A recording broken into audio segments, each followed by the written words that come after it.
Break बाद आपका स्वागत है। राजस्थान के चूरू जिले की सरदार शहर विधानसभा सीट पर हो रहे उपचुनाव में बीजेपी ने पूर्व विधायक अशोक पिंचा को टिकट दिया है।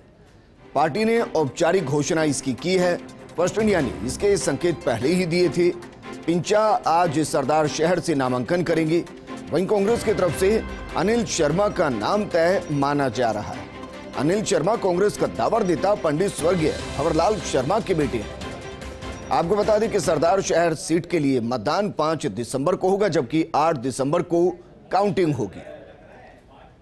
आपको बताते हैं कि अशोक पिंचा कौन है। दरअसल 62 साल के पिंचा जनसंघ के जमाने से पार्टी और विचारधारा से जुड़े रहे हैं। सरदार शहर से पूर्व विधायक हैं अशोक पिंचा। सरदार शहर में पिंचों की बास में वो निवास करते हैं। जैन समाज से आते हैं पिंचा। पिंचा का सरदार शहर में बड़ा मेडिकल स्टोर है। 2008 से 2013 तक सरदार शहर विधायक भी पिंचा रह चुके हैं। 2018 में भी विधानसभा चुनाव उन्होंने लड़ा था। सरदार शहर से ही लड़ा था, लेकिन पंडित जी के हाथों 16,000 से ज्यादा वोटों से उनकी शिकस्त हुई थी। बाई इलेक्शन है, अक्टूबर में नई सरकार चुनी जाएगी। ऐसे में उनके पास बहुत ज्यादा वक्त नहीं, 1 साल का भी वक्त उनको नहीं मिलेगा जो भी चुनाव में जीतेगा। एक तरफ अनिल शर्मा जो कि पंडित जी के पुत्र हैं, संवेदनाएं उनके साथ, और मुमकिन है कि वो चुनावी मैदान में भावनाओं पर सवार तो होंगे ही, साथ में ये भी कहेंगे कि उनके पिता के जो अधूरे काम उनको वो पूरा करना चाहते हैं। लोगों से जुड़ाव के कारण 7 बार भंवरलाल शर्मा विधायक रहे और इस सीट को पंडित जी के नाम से ही जाना जाता है। दलों से हटकर जनता उन्हें समर्थन देती थी और भंवरलाल शर्मा का सरदार शहर के साथ रिश्ता कुछ ऐसा था कि मानो सरदार शहर की सरदार ही भंवरलाल शर्मा हो। लगातार वो जीते। 1996 में नरेंद्र बुडानिया की सांसद बनने से सीट खाली हुई। फिर इस सीट पर उपचुनाव में भंवरलाल शर्मा विजयी हुए। 1985 में लोक दल से, 90 में जनता दल से, 96 में जनता दल से, 98, 2003, 2013, 2018 में कांग्रेस से वो चुनाव लड़े और लगातार जीतते भी रहे हैं।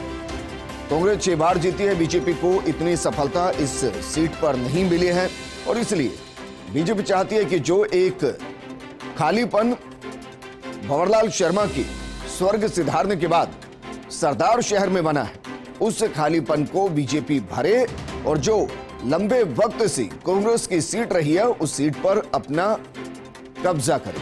लेकिन अब जरा चुनाव की प्रक्रिया समझते हैं। उपचुनाव के लिए मतदान 5 दिसंबर को होगा। नामांकन भरने की अंतिम तिथि 17 नवंबर है। नामांकन पत्रों की जांच 18 नवंबर को होगी। नाम वापसी की अंतिम तिथि 21 नवंबर है और वोटों की काउंटिंग 8 दिसंबर को की जाएगी। ये सीट भंवरलाल शर्मा के निधन से खाली हुई और चूरू के सरदार शहर में विधानसभा चुनाव के लिए अधिसूचना जारी हो चुकी है। दरअसल चुनाव के लिए भंवरलाल शर्मा के परिवार में 2 फाड़ दिखाई दे रहा है। भंवरलाल के बेटे अनिल शर्मा ने कांग्रेस से टिकट मांगा, जबकि भाई श्यामलाल शर्मा ने बीजेपी से टिकट की मांग की। अपनी भाभी को पंचायत समिति चुनाव हरा चुके हैं श्यामलाल, लेकिन श्यामलाल को बीजेपी ने टिकट नहीं दिया।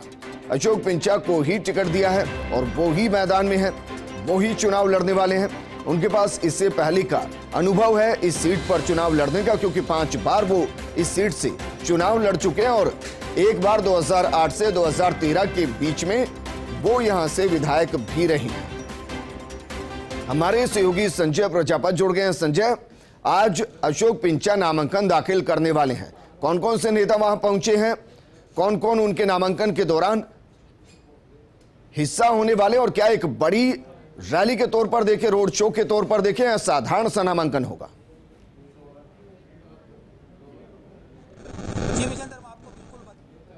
आने के लिए बीजेपी बड़ा शक्ति प्रदर्शन कर रही है। इसको बड़े स्तर के नेता भी आए हुए हैं, प्रदर्शन कर रही है। इसको बड़े स्तर के नेता भी आए हुए हैं। अर्जुन मेघवाल है, सुमेधानंद सरस्वती सीकर से है, राहुल कसवा है, राजेंद्र राठौड़ है, गुलाब चंद कटारिया सहित अनेक नेता है यहाँ पर आए हुए हैं। हमारे साथ केंद्रीय मंत्री अर्जुन मेघवाल है। अर्जुन मेघवाल है वो चूरू जिले के कलेक्टर भी रह चुके हैं। सरदार शहर में भी काफी इनका और रहा है, यहाँ लोगों से जानते हैं। अशोक पिंचा को जिताने के लिए यहाँ पर ये कैंप भी करेंगे और बड़ी जिम्मेवारी इनको दी गई है।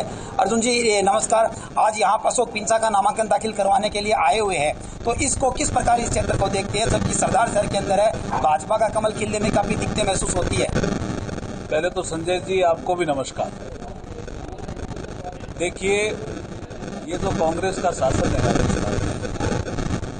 ये पर्यायवाची के रूप में या पर्याय के रूप में ऐसे जाना जाता है, कुशासन, बैड गवर्नेंस में कन्वर्ट हो गया है शासन। गवर्नेंस नाम की कोई चीज नहीं, क्योंकि जब सरकार दो खेमों में बंट है, एक का नेतृत्व अशोक गहलोत कर रहे हैं, एक का सचिन पायलट कर रहे हैं, सबको पता भी है, और दोनों ही लड़ाई लड़ रहे हैं कि एक कह रहा मैं कुर्सी छोड़ूंगा नहीं, एक कह रहा कि मैं कुर्सी जब तक पकड़ूंगा नहीं तब तक दम नहीं लूंगा, मैं बैठूंगा ही नहीं सामने।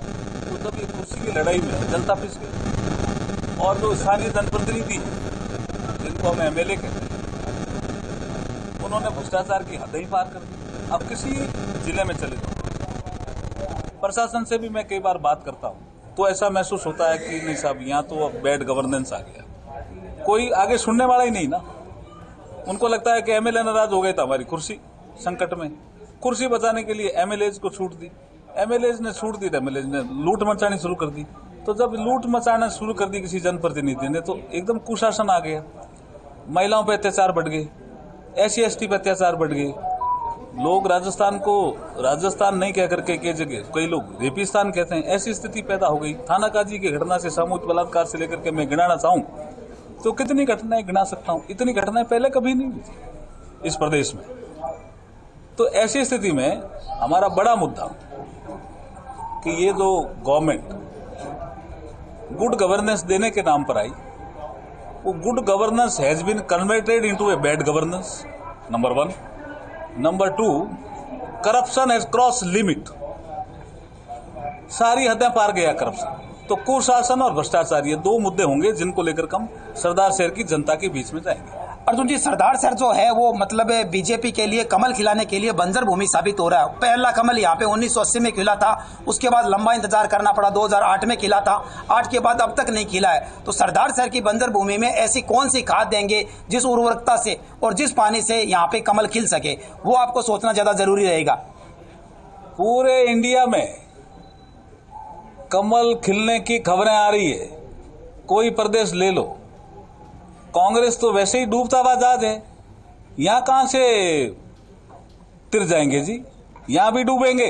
मैं आपको पक्का कह रहा हूं जी, अब की बार सरदार शहर की जनता कमल को खिलाएगी, 100% कमल को खिलाएगी। आपके कहने का मतलब कांग्रेस का कुशासन ही खाद का काम करेगा? बिल्कुल करेगा जी, वो तो है ही, करने ही लग गया। कुशासन जो है वो खाद का ही काम कर रहा है।